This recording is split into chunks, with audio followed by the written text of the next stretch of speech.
নবী করিম সাল্লাল্লাহু আলাইহি ওয়াসাল্লাম ইরশাদ করেন, যে ব্যক্তি সকালে এবং বিকালে সুবহানাল্লাহি ওয়া বিহামদিহি পড়বে, কিয়ামতের দিন তার থেকে শ্রেষ্ঠ আমল নিয়ে আর কেউই আসতে পারবে না।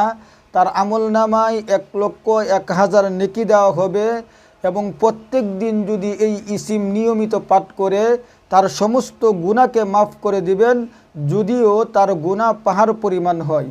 আল্লাহ রাব্বুল আলামিন আমাদেরকে এই দোয়া বেশি বেশি পাঠ করার তৌফিক দান করুন। দোয়াটি হচ্ছে সুবহানাল্লাহি ওয়া বিহামদিহি।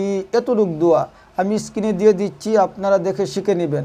সুবহানাল্লাহি ওয়া বিহামদিহি, এতটুক দোয়া সুবহানাল্লাহি ওয়া বিহামদিহি।